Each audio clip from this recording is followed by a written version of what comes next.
নমস্কার বন্ধুরা, আমি সঞ্জু। আজ আবারও জিভে জল আনা ভিন্ন স্বাদের একটা রেসিপি নিয়ে হাজির হয়েছি। আজ আমি দারুণ হেলদি আর টেস্টি একটা রেসিপি নিয়ে হাজির হয়েছি। আজকের রেসিপি সোয়াবিনের পোলাও। এই রেসিপিটা তোমরা যদি ডিনারে বা লাঞ্চে তৈরি করো আর কিচ্ছু তৈরি করার প্রয়োজন হবে না। আর হ্যাঁ, আমার যারা নতুন বন্ধুরা এই রেসিপিটা দেখছো, প্লিজ আমার চ্যানেলটা সাবস্ক্রাইব করে দিও। ঠিক আছে, তাহলে চলো তোমরা দেখতে থাকো এই রেসিপিটা আমি ঠিক কী প্রসেসে করছি। বন্ধুরা, রেসিপিটা করার জন্য আমি এখানে গোবিন্দভোগ চাল নিয়ে নিয়েছি।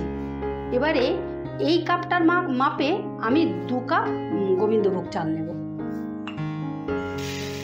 তোমরা কিন্তু যে কোনো পাত্রের মাপে চালটা নেবে, কারণ সেই পাত্রের মাপেই জলটা দিতে হবে। 1 কাপ নিয়ে নিলাম, 2 কাপ নিয়ে নিলাম। এবারে আমি চালটা ধুয়ে নেব। চালটা কিন্তু অবশ্যই আলতো হাতে ধোবে। এবারে আমি একটা ছাঁকনির মধ্যে চালটা ঢেলে নিচ্ছি, যাতে জলটা ভালো করে পরিষ্কার হয়ে যায়। এই দেখো, চালটা আমি একদম শুকিয়ে নিয়েছি। এই দেখো, একদম ঝুরঝুরে হয়ে গেছে। এবারে আমি একটা ডাবু হাতা নিয়ে নিলাম। এর মধ্যে আমি দিয়ে দিচ্ছি অল্প করে তেল। তেলটা আমি একটু গরম করে নিচ্ছি। তেলটা গরম হয়ে গেছে। এবারে আমি গ্যাসটা অফ করে দিলাম। এবারে আমি 1 চামচে মাখন নিয়ে নিয়েছি, এটা আমি তেলের মধ্যে দিয়ে দিচ্ছি। আমি তেল আর মাখন মিলিয়ে করছি, তোমরা শুধু ঘি দিয়েও করতে পারো। এটা ঠান্ডা হলে তারপর আমি চালে দেব। মাখনটা একদম গলে গেছে। এবারে আমি চালের সঙ্গে মিশিয়ে নেব। আস্তে আস্তে এভাবে ছড়িয়ে মেশাতে হবে। এবারে চালের সঙ্গে আমি আদা লঙ্কা বাটা দিয়ে দিচ্ছি। এখানে আমি 2 কোয়ারের মতন আদা আর 3-4টে লঙ্কাকে বেটে রেখেছিলাম। ভালো করে চালের সাথে মেখে নিচ্ছি। আর আজকের রেসিপিটা আমি যেভাবে করছি, একেবারে পোলাওর টেস্টটা অন্যরকম, আর একদম ডিনারে লাঞ্চে একটা দারুণ ভারী একটা রেসিপি। তোমরা একবার হলেও এই রেসিপিটা তৈরি করে খেয়ে দেখো। আর খেয়ে যদি ভালো লেগে থাকে তাহলে আমার ভিডিওটা লাইক শেয়ার করে দিও প্লিজ। কিন্তু কমেন্ট করতে ভুলো না যেন যে রেসিপিটা খেতে কীরকম ছিল। এবারে আমি একটা কড়া বসিয়ে দিয়েছি। কড়াই দিয়ে দিচ্ছি তেল। এবারে দিয়ে দিচ্ছি আলু। আমি এখানে 2টো মাঝারি সাইজের আলুকে এরকম ডুবু ডুবু করে কেটে নিয়েছি। আর প্রেসারে আমি একটা সিটি দিয়ে নিয়েছি। দিয়ে দিচ্ছি একটু হলুদ, দিয়ে দিচ্ছি একটু নুন। এবার আলুটাকে একটু সোনালি করে ভেজে নেব। একই সাথে আমি গাজরগুলোও দিয়ে দিচ্ছি। এখানে আমি 2টো মাঝারি সাইজের ছোট সাইজের আর কি গাজরকে এইভাবে কেটে দিয়েছি। দুটোই একসাথে ভেজে নেব। এই দেখো, আলুটা লাল লাল করে ভেজে নিয়েছি। এবারে আমি তুলে নেব।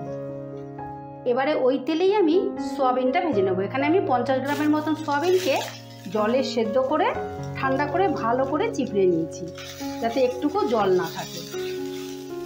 এই দেখো, 2 মিনিট ধরে আমি সয়াবিনটাকে লাল লাল করে ভেজে নিয়েছি। এবারে আমি তুলে ফেলছি।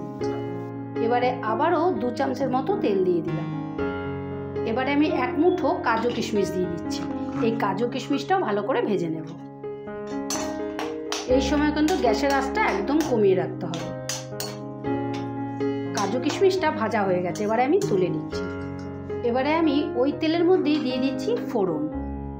দিয়ে দিচ্ছি তেজপাতা, এলাচ, দারচিনি আর জিরে। এবারে ফোড়নটা একটু হালকা করে ভেজে নেব। যখন একটা মিষ্টি গন্ধ আসবে তখন বুঝতে হবে যে ফোড়নটা হয়ে গেছে, ফোড়নটা ভাজা হয়ে গেছে। এবারে আমি দিয়ে দিচ্ছি আদা। এখানে আমি 2 কোয়ারের মতন আদাকে বেটে রেখেছি। দিয়ে দিচ্ছি একটুখানি জল, যাতে আদাটা যে ছিট করছে সেটা যেন না ছিটছে। এবারে দিয়ে দেবো স্বাদ মতো নুন। দিয়ে দিচ্ছি হলুদ।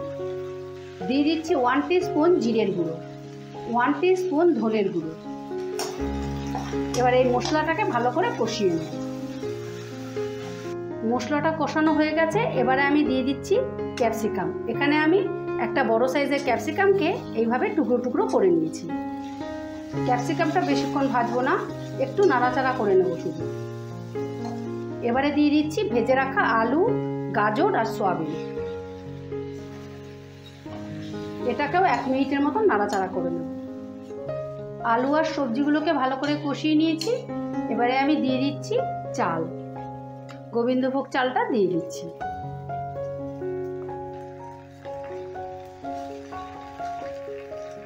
এবার এই চালটাকে, সবজি আর চালগুলোকে ভালো করে আমি কষিয়ে নেব, প্রায় 5 মিনিটের মতন কষিয়ে নেব। এবারে দিয়ে দিচ্ছি ভেজে রাখা কাজু আর কিশমিশ। এবার কাজু কিশমিশটা ভালো করে মিশিয়ে দেব। এবারে আমি দিয়ে দিচ্ছি জল।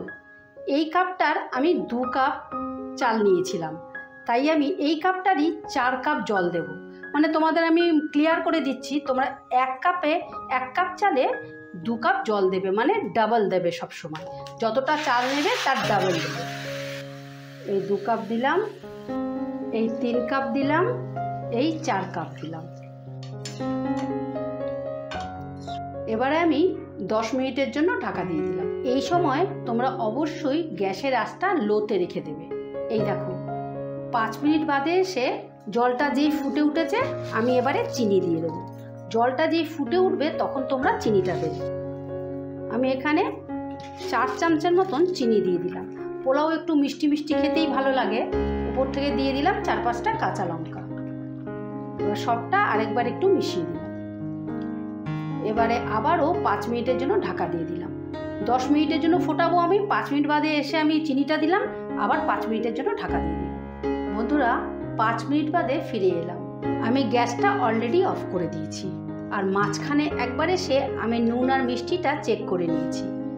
দেখো কত সুন্দর হয়েছে ঝুরঝুরে। এটা কিন্তু এখন গরম আছে, এটা আরও ঝুরঝুরে হবে যখন ঠান্ডা হয়ে যাবে। এবারে ওপর থেকে দিয়ে দিচ্ছি শাহি গরম মশলা, দিয়ে দিচ্ছি সামান্য একটু কাসৌরি মেথি, দিয়ে দিচ্ছি অল্প একটু ধনেপাতা, দিয়ে দিলাম 1 চামচে বাটার, তোমরা ঘিও দিতে পারো। এবারে আলতো হাতে সব কিছুকে একটু মিশিয়ে দেব। মেশানো হয়ে গেছে। এবারে আমি 2 মিনিটের জন্য স্ট্যান্ডিং টাইমে রাখবো, তারপর তোমাদের পরিবেশন করে দেখাচ্ছি।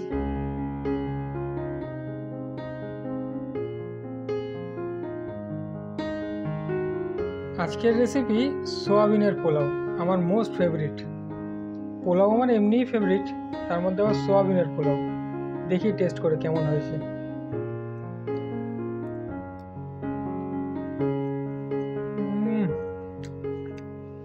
এসব জিনিস খেলে এমনিই মনটা ভরে যায়। দারুণ টেস্ট, দারুণ, কোনো কথা হবে না। তোমরা এই সোয়াবিন দিয়ে পোলাও, এমনি পোলাও তো অনেক খেয়েছো, সোয়াবিন দিয়ে এই পোলাওটা একবার বানিয়ে খেও, দেখো টেস্ট কাকে বলে। আর এর সাথে যদি একটু চিকেনের আইটেম থাকে, চিলি চিকেন বা এই ধরনের কোনো জিনিস, তাহলে কোনো কথাই নেই। দারুণ দারুণ টেস্ট। এই দেখো বন্ধুরা, সোয়াবিনের পোলাও ফাইনালি রেডি। তোমরা কিন্তু এইভাবে তৈরি করে অবশ্যই একবার খেও, আর খেয়ে যদি ভালো লেগে থাকে তাহলে আমার চ্যানেলটা সাবস্ক্রাইব করে রাখার অনুরোধ রইল। আমার চ্যানেলে এই রকম নিত্য নতুন রেসিপি আসতেই থাকে। ঠিক আছে, তাহলে আজ আসি, কাল আবারও কোনো নতুন রেসিপি নিয়ে হাজির হব। ততক্ষণ তোমরা সকলে ভালো থেকো, সুস্থ থেকো।